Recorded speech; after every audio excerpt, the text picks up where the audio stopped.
Assalamualaikum warahmatullahi wabarakatuh. Saya di sini akan menjelaskan mengenai analisa diri untuk menumbuhkan self-awareness dalam hubungan interpersonal dari kelompok 3. Kalian tahu nggak sih self-awareness itu apa? Di sini saya akan menjelaskan pengertian dari self-awareness. Dikutip dari jurnal penelitian yang dilakukan oleh Laila Maharani, self-awareness atau kesadaran diri adalah wawasan ke dalam atau wawasan mengenai alasan-alasan dari tingkah laku sendiri atau pemahaman diri sendiri. Self-awareness atau kesadaran diri adalah bahan baku yang penting untuk menunjukkan kejelasan dan pemahaman tentang perilaku seseorang. Selanjutnya di sini ada bentuk-bentuk self-awareness. Di sini menurut Baron dan Byrne, salah satu tokoh psikologi sosial yang menyebutkan bahwa self-awareness memiliki beberapa bentuk, diantaranya yang pertama yaitu self-awareness subjektif. Adalah kemampuan individu untuk membedakan dirinya baik dari kondisi fisik maupun lingkungan sosial. Yang kedua, ada self-awareness objektif, yaitu kemampuan individu dalam memposisikan dirinya sebagai objek untuk diperhatikan. Kesadaran individu terhadap kondisi pikiran dan mengetahui kalau dirinya tahu dan mengingat bahwa dirinya sedang ingat. Yang terakhir, ketiga, self-awareness simbolik adalah kemampuan individu untuk menciptakan sebuah konsep abstrak pada dirinya sendiri melalui kemampuan yang dimilikinya. Selanjutnya di sini ada aspek self-awareness. Soso mengidentifikasikan beberapa aspek penting dalam kesadaran diri, yaitu perhatian atau attention, keterjagaan atau wakefulness, arsitektur atau arsitektur, kemampuan mengingat pengetahuan atau recall of knowledge, dan yang terakhir ada emosi atau emotif. Nah, berikutnya ada indikator pembentuk self-awareness. Di sini, model visualisasi dari Swedarsono mengungkapkan bahwa self-awareness dipengaruhi oleh dua faktor sebagai berikut.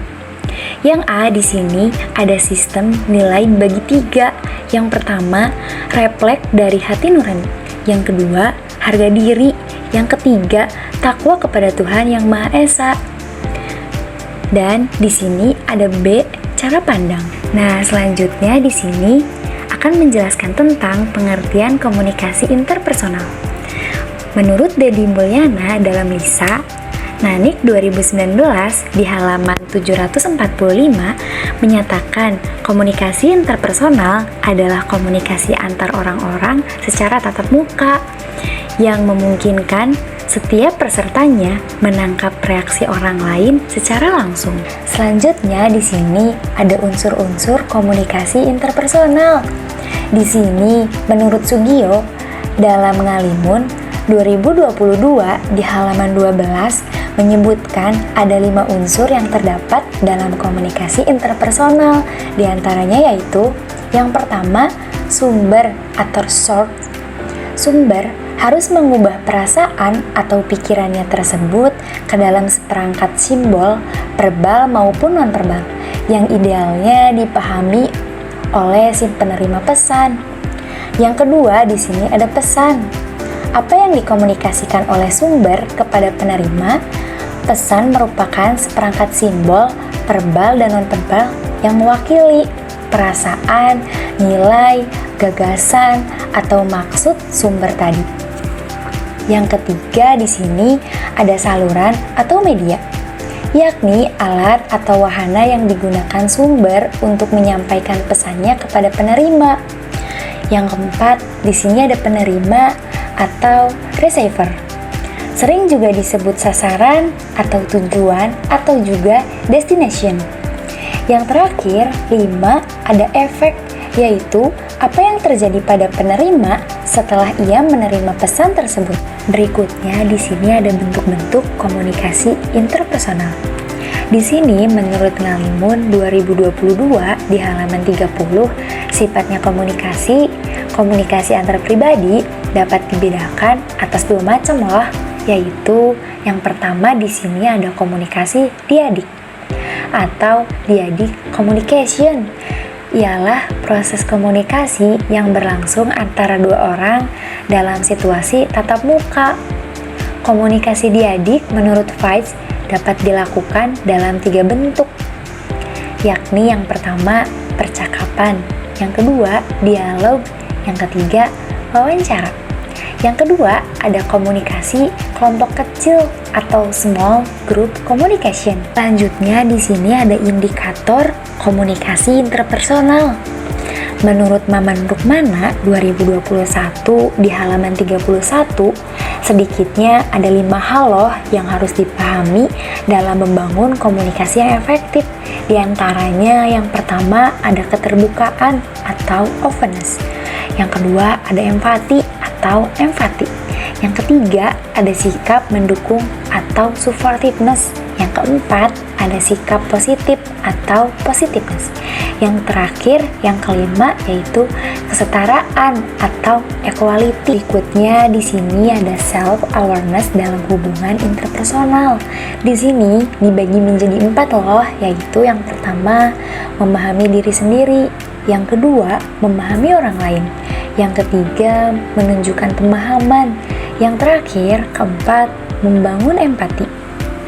Berikutnya di sini ada self awareness dalam hubungan interpersonal.